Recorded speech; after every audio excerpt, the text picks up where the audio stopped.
സ്നേഹവും ഐക്യവും പരസ്പര ബഹുമാനവും നിറഞ്ഞു നിൽക്കുന്ന ഒരു കുടുംബജീവിതം പടുത്തുയർത്താൻ രാമായണം നമ്മളെ സഹായിക്കുന്നു.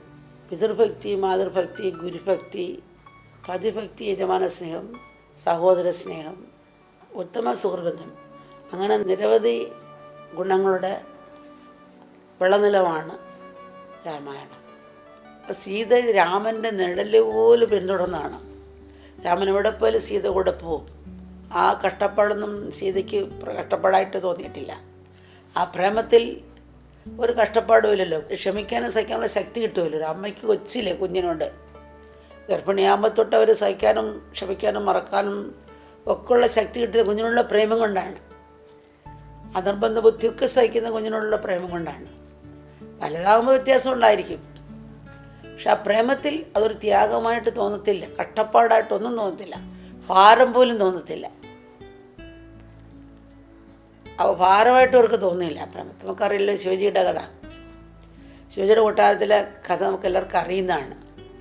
ആ കൊട്ടാരത്തിൽ പാല് വിൽക്കാൻ പോയ സ്ത്രീ ആ പാല് വിറ്റിട്ട് തിരിച്ചു വന്നപ്പോൾ കൊട്ടാരം അടച്ചു.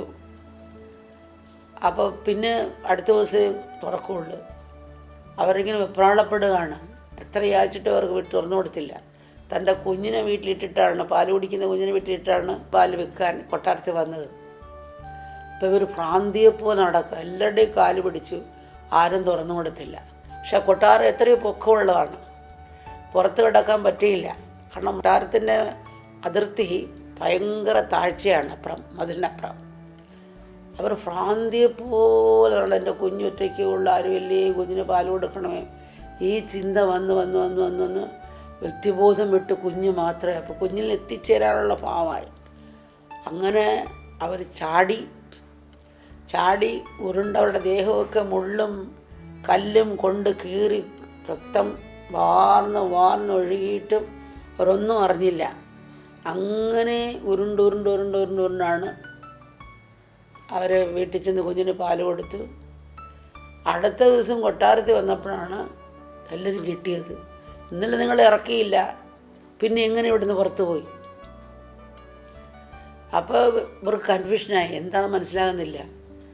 അപ്പോൾ ഇവർ ഇവിടെയെങ്കിലും വല്ലതും ഉണ്ടല്ലോ, അപ്പോൾ ശത്രുക്കൾക്ക് കയറാം, അകത്ത് കയറി രാജാവിനെ കൊല്ലാം. ഇവിടെ എന്ത് സംഭവിച്ചാൽ നമ്മളെല്ലാം തിരഞ്ഞ് നോക്കിക്കൊണ്ട് അപ്പോൾ പിന്നെ ഈ സ്ത്രീയെ കൊണ്ട് തന്നെ തിരക്കി നോക്കിയപ്പോഴാണ്, അല്ല ഇവിടെ നിന്ന് ചാടിയത് തന്നെ എനിക്ക് ഓർമ്മയത്. നോക്കിയപ്പോൾ എടുത്ത് ചാടി.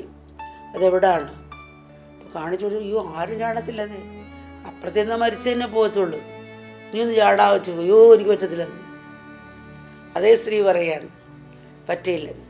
അപ്പോൾ തൻ്റെ കുഞ്ഞിനെ ചിന്തിച്ചപ്പോൾ മരണം പേടിച്ചില്ല, പീഡനം പേടിച്ചില്ല, ഒരു വേദനയായിട്ട് തോന്നിയില്ല, മുള്ളും കന്നുകൊണ്ട്. അപ്പം പ്രേമത്തിൽ എല്ലാം മറക്കാനുള്ളതും അതൊരു കഷ്ടപ്പാടായിട്ട് തോന്നത്തുമില്ലെന്നുള്ളതാണ് അതൊരു തത്വം. പ്രേമത്തിലെല്ലാം മറക്കാനും വേദന സഹിക്കാനും എല്ലാം ശക്തി കിട്ടും. പൂർണ്ണചന്ദ്രൻ രാത്രി ഉദിക്കുമ്പോൾ വെള്ളം മുകളോട്ട് പൊങ്ങുമെന്ന ഭൂമിയിൽ ഏറ്റത്തിൻ്റെ സമയമാണ്. അത് ശരിയായ ലക്ഷ്യമുണ്ടെങ്കിൽ ഈ പ്രേമം നമ്മളിലേക്ക് കൊണ്ടുവരും. നമുക്ക് മാതൃകയാക്കാൻ യോഗ്യരായ തിളക്കമാർന്ന എത്രയോ കഥാപാത്രങ്ങളാണ് രാമായണത്തിൽ ഉള്ളത്. അതുപോലെ ഞങ്ങളെപ്പോലെ ആകരുത് എന്ന് പഠിപ്പിക്കുന്ന അധമ കഥാപാത്രങ്ങളും അതിലുണ്ട്.